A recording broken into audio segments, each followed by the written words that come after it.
Saudara, polisi kembali memeriksa tempat ditemukannya jasad Alvaro Kiano yang sempat dilaporkan hilang 8 bulan lalu.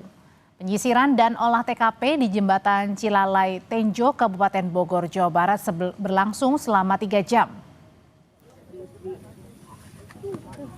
Melibatkan anjing pelacak, polisi menemukan 5 bagian kerangka diduga milik korban. Selanjutnya, temuan barang bukti dibawa ke Rumah Sakit Polri Kramat Jati untuk pemeriksaan lebih lanjut.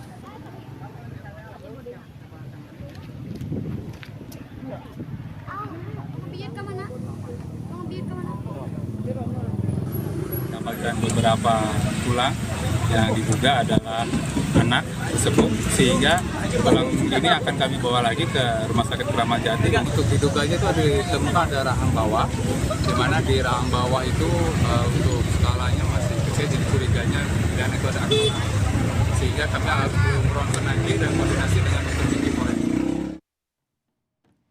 Ibu kandung Alvaro Kiano, Nugroho, mengaku ancaman penculikan pernah dilontarkan sang ayah tiri Alvaro pada tahun lalu.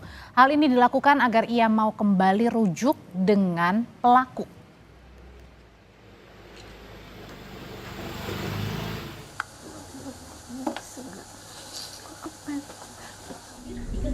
Nah, nggak tahu ternyata dia bikin Alvaro kayak gini, malah yang kena imbasnya anak saya jadinya, ya kan. Emang dia pernah melontarkan, kalau lu nggak mau balik lagi sama gue bakal culik anak itu di tahun 2024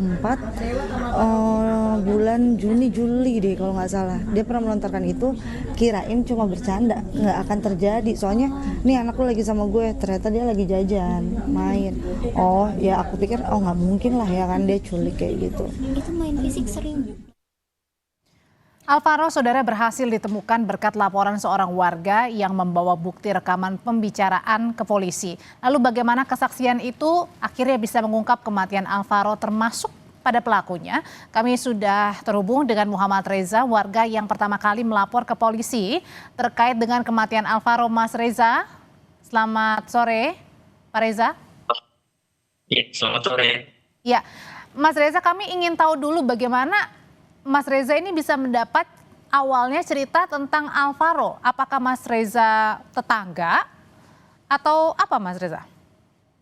Jadi gini, cerita awalnya sebenarnya itu cerita dari asisten rumah tangga saya yang cerita kepada istri saya. Itu sebenarnya sejak tanggal 17 September 2025. Sebenarnya ada menginfokan ke saya, tapi saya karena tidak tahu khususnya secara detail, saya tidak belum berani untuk melakukan pihak berwajib.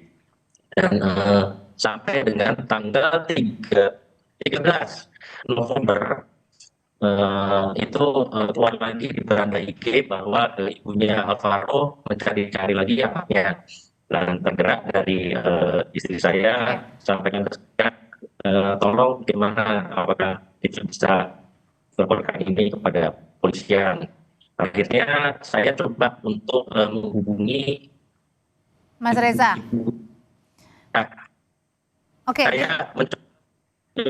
Ya, Mas Reza, mungkin sambil diperbaiki koneksinya karena agak terputus-putus. Jadi pada saat awal tadi ada ART-nya Mas Reza yang bercerita kepada istri Anda ya. Itu hubungan antara ART Mas Reza dengan korban atau dengan pelaku, hubungannya keluarga?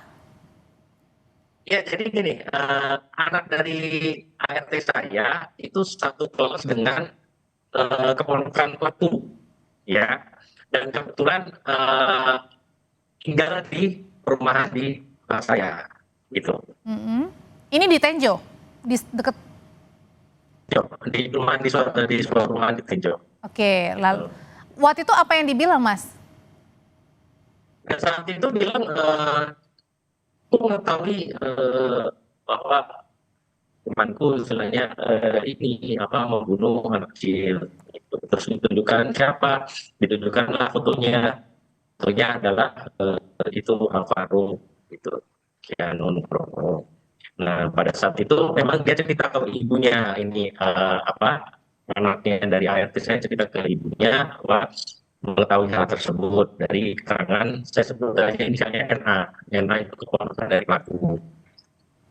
Terus akhirnya saya tergerak tanggal 16 November hari Minggu lalu.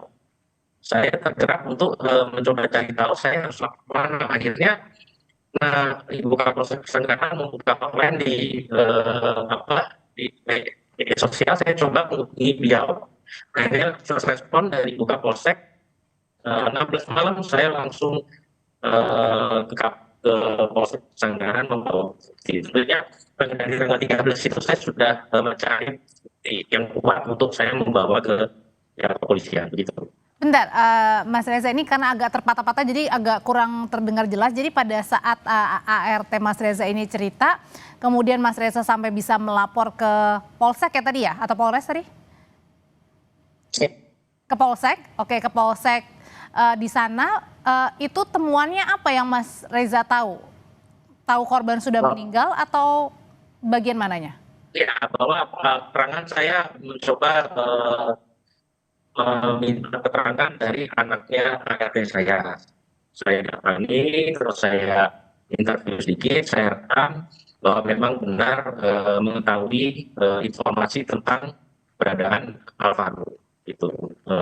Waktu itu taunya masih hidup kan? Curhat. Jadi ini dua ini curhat gitu. Entah sama ini curhat. Gitu. Mungkin NA ini nggak pengen menyimpan rahasia ya. Kepada jadi dia cerita. Mas Reza, waktu itu pada saat cerita itu, waktu itu posisinya Alvaro ini masih hidup? Oh enggak, ini saya waktu cerita tanggal 13 November. Oh 13, oke. Sudah nggak ada. Sudah tidak ada ya. Nah kemudian apa sih bukti yang kemudian Mas Reza kumpulkan sehingga berani ini melapor? Kalau saya berdasarkan keterangan, karena yang saya tanya itu kan anak SMA ya, SMA, feeling saya ini benar, itu keterangan ini gitu. Jadi feeling saya kuat, saya beranikan untuk melapor. Gitu.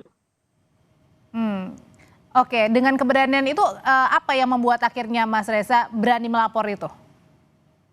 Karena rasa kemanusiaan, saya kasihan terhadap keluarganya Alvaro tentunya, itu aja.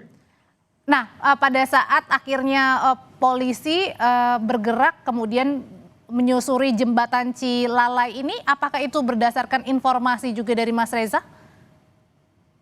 Informasi dari TS pelaku dan keterangan dari G. Ya, G itu adalah teman dari pelaku. Gitu. Jadi informasi dari saya itu pelaku dan untuk keberadaan jenazah itu itu berdasarkan dari kepentingan dari dia dan pelaku itu. Oke, Mas Reza, kami mohon maaf karena sebenarnya banyak sekali yang informasi ingin kami gali, tapi karena sambungannya agak terpatah-patah, jadi kami kurang mendengarkan dengan baik. Mudah-mudahan nanti di lain kesempatan Mas Reza bisa bercerita lebih banyak ya. Terima kasih Mas Reza untuk informasinya. Selamat malam.